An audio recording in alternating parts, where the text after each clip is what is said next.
আসসালামু আলাইকুম। সকলকে জানাচ্ছি প্রীতি ও শুভেচ্ছা। আমি আকসাদুর রহমান। আজকে আমরা ম্যাট্রিক্সের বিভিন্ন উপাদান এবং ম্যাট্রিক্স সম্পর্কে আরো বিস্তারিত জানব।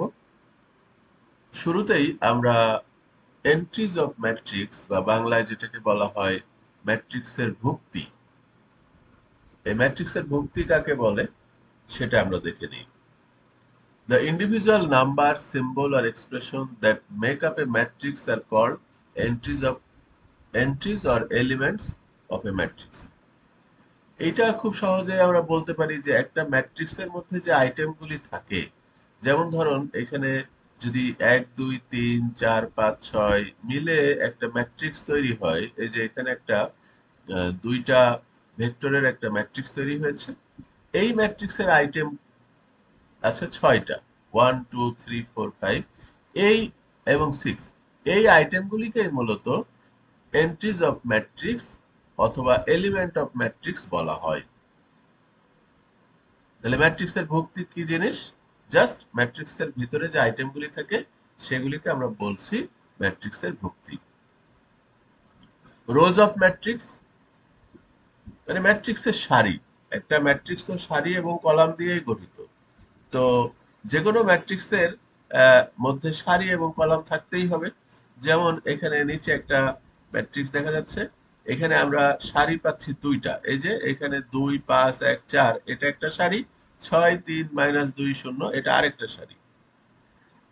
তো একই সাথে আমরা কলাম অফ ম্যাট্রিক্সও বলতে পারি যে ম্যাট্রিক্সের কলামগুলিকে কলাম অফ ম্যাট্রিক্স বলে। যেমন এখানে কলাম কয়টা আছে? একটা, দুইটা, তিনটা, চারটা। আর সারি তো দুইটা আগেই বললাম। তাহলে রো অফ ম্যাট্রিক্স এবং কলাম অফ ম্যাট্রিক্স বা ম্যাট্রিক্সের কলাম, এই বিষয়গুলি আমরা আলাপ করলাম। এবার আমরা দেখব ম্যাট্রিক্সের ক্রম, পর্যায়, এটাকে ইংলিশে বলে order of matrix. Order of matrix বা ক্রম হচ্ছে যে একটা ম্যাট্রিক্স কয়টা রো এবং কয়টা কলাম দিয়ে গঠিত সেটা বিশেষভাবে বলার একটা প্রক্রিয়া। এখানে ডেফিনেশন দেওয়া আছে, the order of matrix refers to the dimension specifying the number of rows and column it has. It is specially written in M by N. এখানে এটা ইনটু আমরা বলবো না, আমরা বাই বলবো, এম বাই এন। এখানে এম হচ্ছে row কে মিন করে এবং এন হচ্ছে কলামকে মিন করে।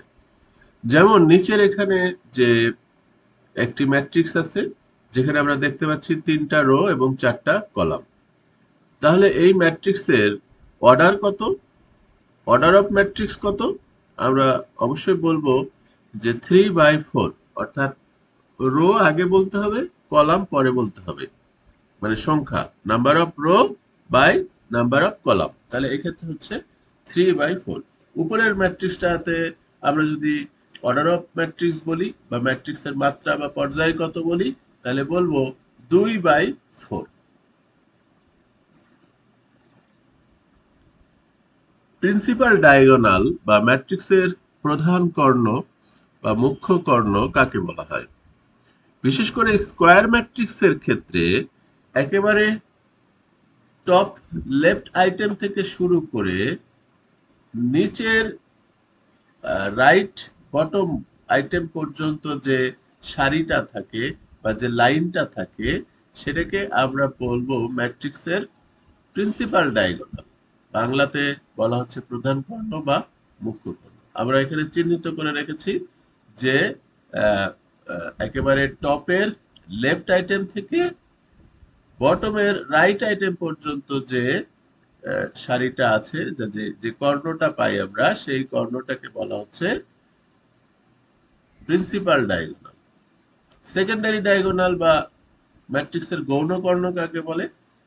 জাস্ট টপের রাইট আইটেম থেকে বটমের লেফট আইটেম পর্যন্ত যে কর্ণটা পাওয়া যাচ্ছে সেটাকে আমরা বলছি সেকেন্ডারি ডায়াগোনাল বা ম্যাট্রিক্সের গৌণ কর্ণ।